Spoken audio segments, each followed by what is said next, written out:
Sir जीवन में तो इंसान जब बड़ा होता है तो ठोकर से ही होता है, और जब आपका विरोध कहीं हो रहा हो तो ये बात तो तय है कि कहीं ना कहीं आपको भगवान सही रास्ता दिखाने के लिए ही ये सब चीज़ों का विरोध करता है।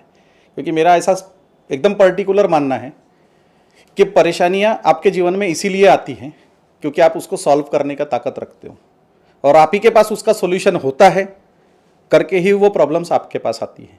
और रही बात सर विरोध की, तो अगर आपको अपना प्रचार करना है तो आपको अपने फॉलोअर्स नहीं विरोधक बढ़ाने पड़ेंगे, और जितना बड़ा विरोधक होगा सर उतनी बड़ी जंग जीतने का एक अलग मजा होता है।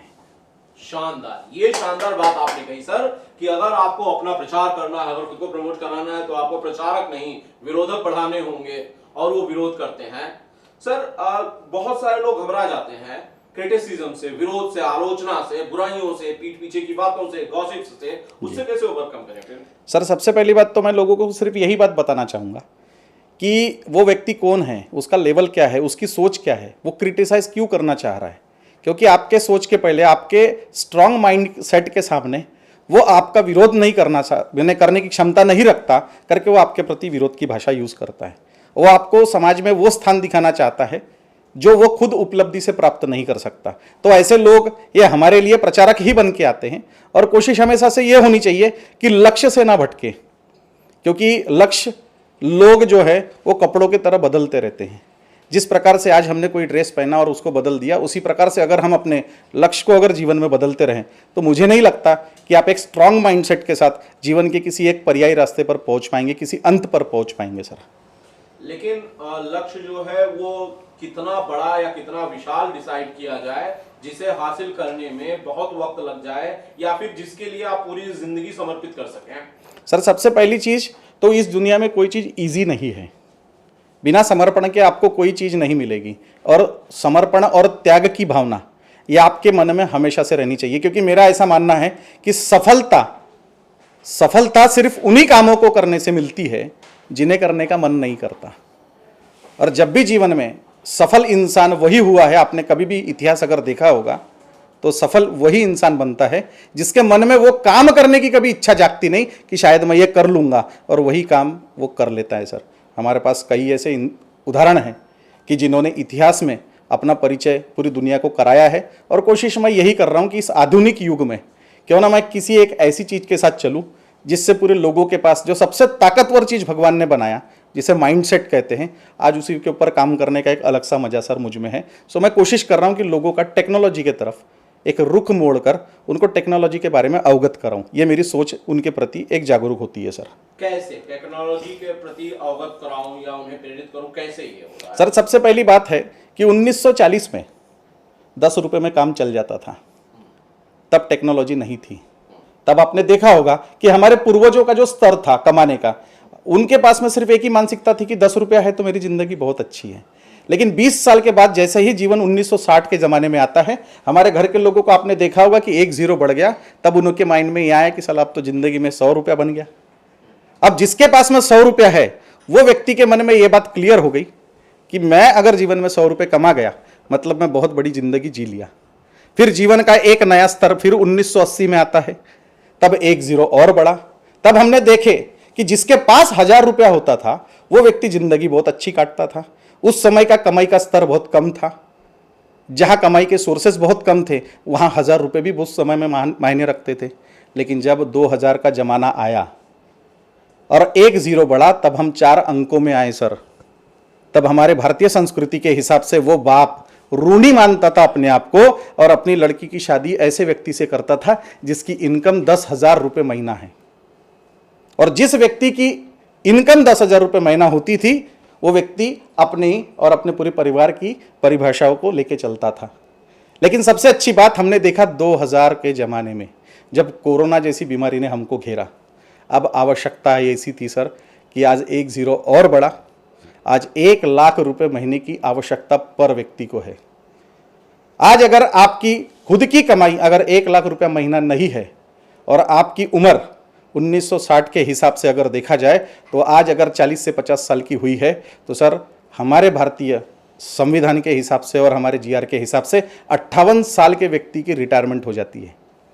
जब 50 साल का व्यक्ति आज भी अगर 1 लाख रुपए महीना नहीं कमाता सर, तो मैं अपने बच्चों का फ्यूचर देखता हूं, मैं अपने भारत के लोगों का फ्यूचर देखता हूं कि 2040 में उनके पास 10 लाख रुपए महीना कहां से रहेगा। क्या मैं प्रॉपर्टी बेचकर लोगों को 10 लाख रुपए महीना दिलाऊं? क्या मैं गोल्ड बेचकर लोगों को पैसा दिलाऊं? क्या कोई ऐसी चीज जिसके वजह से मुझे एक इनकम का स्रोत हर महीना बने? सर वो मुझे नहीं लगता कि नौकरी से पॉसिबल हो सकता है, क्योंकि एक एज में आकर ये चीज़ कहीं ना कहीं ख़त्म हो जाएगी। लेकिन सर टेक्नोलॉजी नाम की चीज़ ने आज आप देख सकते हैं पूरी दुनिया का सबसे बड़ा इनकम टैक्स पेयर अगर कोई है तो सिर्फ और सिर्फ टेक्नोलॉजी के वजह से। इसलिए मैं आज ब्लॉकचेन टेक्नोलॉजी में डॉक्टरेट कंप्लीट करके मैं इसको निशुल्क भाव से उन लोगों को जो अपना इंटरेस्ट टेक्नोलॉजी के अंदर डालते हैं उन्हें सर मैं ये सिखाना निशुल्क भाव में अपनी एक जिम्मेदारी समझता हूँ कि मेरा भारत तभी सुरक्षित हो पाएगा। ब्लॉकचेन टेक्नोलॉजी जैसा आपने बताया, क्या ये चीज है क्या हिंदुस्तान के लिए कम से कम ये नई चीज है? सर देखिए, ब्लॉकचेन टेक्नोलॉजी इतनी बड़ी जनसंख्या का देश है, आज माना जाए तो चाइना के बाद अगर वर्ल्ड का सबसे बड़ा पॉपुलेशन है तो हमारा भारत है। और हमारे भारत में आज अगर किसी एक जगह के लिए, सिर्फ एक स्थान के लिए आप देखते हैं कि लाखों बच्चे इंटरव्यू के माध्यम से वहां पर पहुंचने की कोशिश करते, लेकिन स्थान 1 या 2 होने के कारण सर वो चीज़ों के सपने वो पूरे नहीं कर पाते। लेकिन ब्लॉकचेन टेक्नोलॉजी एक ऐसा आधुनिक स्तर है जहां पर आप अपने सपनों को अपने लेवल पर पूरा कर सकते हो। सर एक ऐसा एजुकेशनल प्लेटफॉर्म है, आप देख सकते हैं कि जहां से सीखने के बाद एक डिसेंट्रलाइजेशन का फॉर्म आता है, जहां पर सिर्फ और सिर्फ आपको अपने खुद के सपने पूरे करने के लिए किसी और की आवश्यकता नहीं पड़ती। अब हमने देखा सर कि सेंट्रलाइजेशन का ज़माना है, हमारा देश आज माननीय नरेंद्र मोदी जी के हाथ में है, एक सक्षम नेतृत्व है जो सेंट्रलाइज्ड रूप से हमारे देश को बहुत ताकत से चलाने की कोशिश कर रहे हैं और आज पूरे वर्ल्ड में उनका अपना नाम बना है। लेकिन सर पूरे डिसीजनों को लेने के लिए महामहिम की ही आवश्यकता पड़ती है, वो हो गया एक सेंट्रलाइज्ड पार्ट। लेकिन मुझे मेरे सपनों को, मुझे मेरे एम को और मुझे मेरी सक्सेस को पूर्ण करने के लिए डिसेंट्रलाइजेशन ये ब्लॉकचेन टेक्नोलॉजी के माध्यम से ही हो सकता है। क्योंकि यह आधुनिकीकरण आपके अपने सीक्रेट्स को किसी और के सामने रखने का अधिकार नहीं देता। इसलिए ब्लॉकचेन टेक्नोलॉजी इस सदी की, इस युग की सबसे सिक्योर्ड और स्ट्रांग टेक्नोलॉजी है सर। जब बात की जाए कि ब्लॉकचेन से क्या हमारा जो भविष्य है, क्या फाइनेंशियली इतना स्ट्रांग हो सकता है तो कैसे स्ट्रांग हो सकता है कि हम अपने सारे सपने और अपने बच्चों के जो है सपने वो पूरे कर सकें? सर देखिए, मैं इसके ऊपर में छोटा सा विषय ही बता सकता हूँ कि हमारा भारत एक छोटी सी चीज़ पे चलता है जिसे हम रुपया कहते हैं। आज रुपये का अगर स्तर देखें तो जब से हमने होश संभाला है, जब से हमें समझता है, तो रुपया ये अपनी वैल्यू को ना बढ़ाता है ना घटाता है। अगर 20 साल पहले 100 रुपये की नोट थी तो आज भी 100 रुपये की नोट है। लेकिन उस 100 रुपये में अगर मैंने यहाँ से 20 साल पहले 1 एकड़ जगह खरीदी होती और मैंने आपको कहा होता कि सर मैं आपको आज 100 रुपये देता हूँ, तो क्या आप मुझे 1 एकड़ जगह देते? तो आपका सवाल होता सर मैं नहीं देता, क्योंकि हमारे पैसे की तो वैल्यू वही है।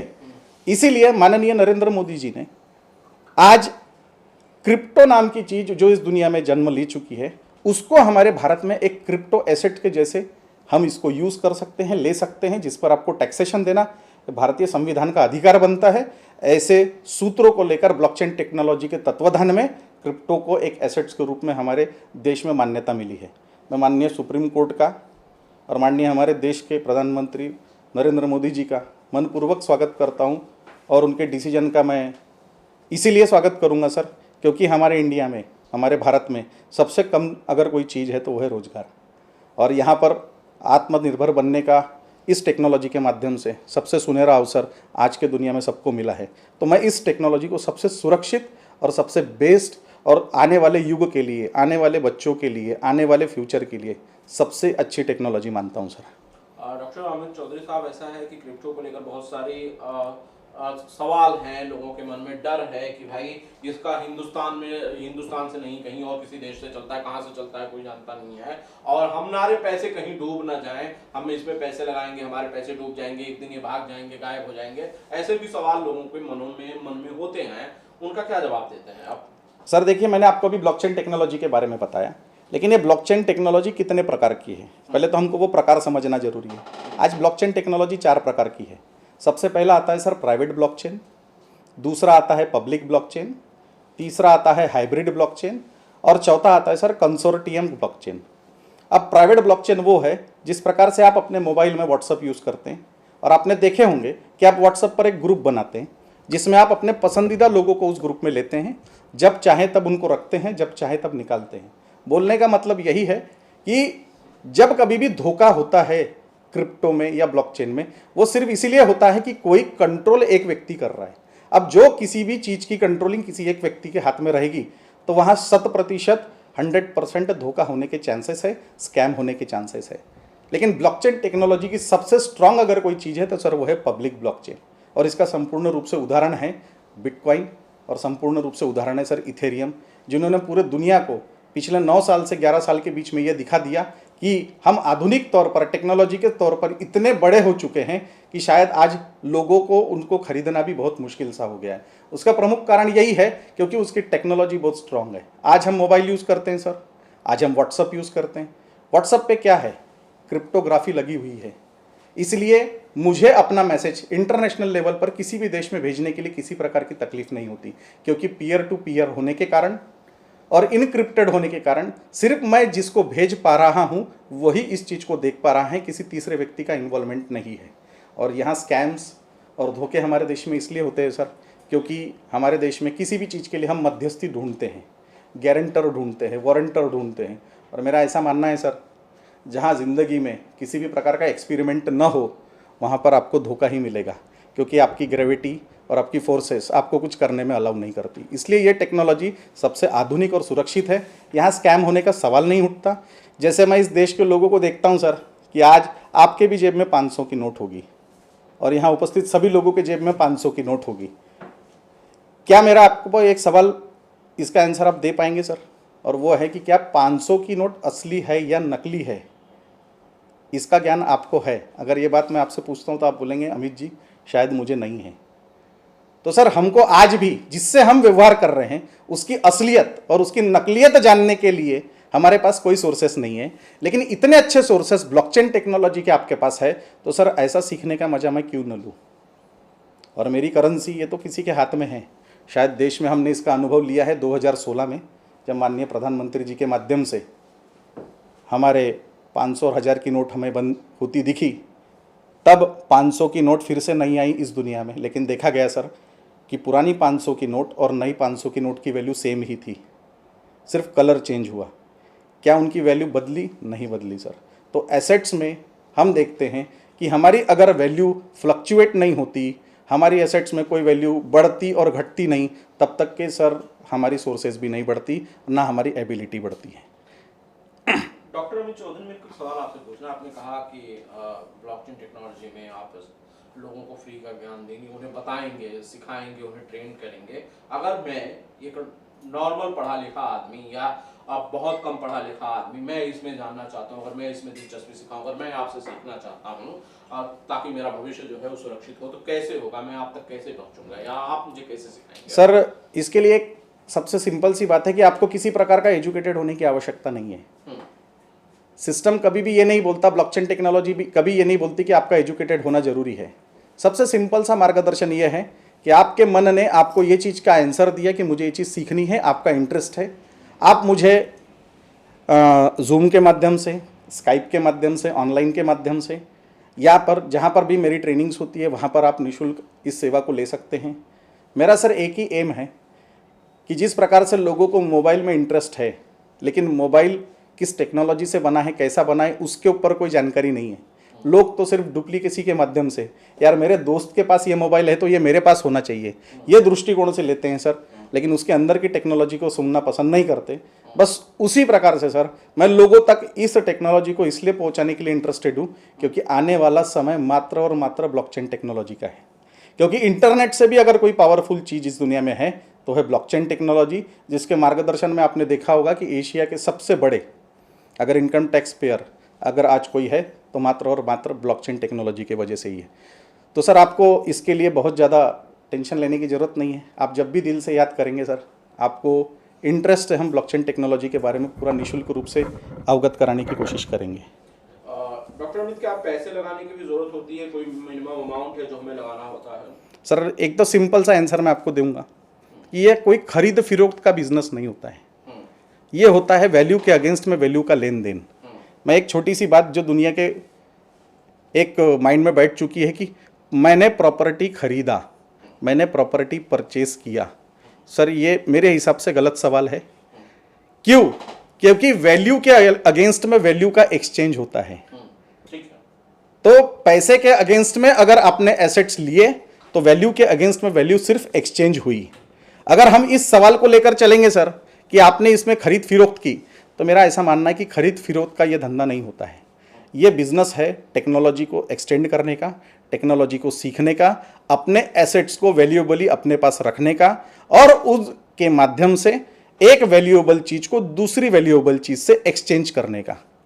आपने देखा होगा सर कि आपके पास में अगर कैश पड़ा है, आपके पास में अगर प्रॉपर्टी खरीदने की इच्छा है, तो आप अपने कैश के अगेंस्ट में प्रॉपर्टी लेते हैं, लेकिन एग्जैक्टली वो बात होती है वैल्यू के अगेंस्ट में वैल्यू का एक्सचेंज होना, खरीद फिरोख्त नहीं होना। सो हम लोगों से मुंह से सुनते हैं investment, it is not the part of investment. ये एक प्रकार का एक्सचेंज है जिसमें आपने देखा होगा कि आज अगर उसकी वैल्यू 2 रुपया है तो लोग ज़्यादा रखेंगे, और अगर कल उसकी वैल्यू 250 है तो लोग उसको बेचेंगे। जो हम फिजिकली गोल्ड के इस मार्केट में देखते आ रहे हैं। अगर मेरे पास 20,000 का सोना मैंने कभी लिया हो और आज अगर गोल्ड की वैल्यू 50,000 है सर, तो ये मेरा बेचने का समय है, खरीदने का नहीं। तो इसी प्रकार से सर आप अपने डिजिटल एसेट्स को मार्केट के अंदर में लेन और देन की भाषा को अगर साइड में रखते हैं तो एक्सचेंज की भाषा इस पर्याप्त टेक्नोलॉजी के लिए बहुत परिपूर्ण है। जो हम टच फील करते हैं ना, जिसको हम टच फील करते हैं उसको फिएट बोलते हैं, और जो हम अपने वैलेट में लेते हैं उसको हम डिजिटल करेंसी बोलते हैं।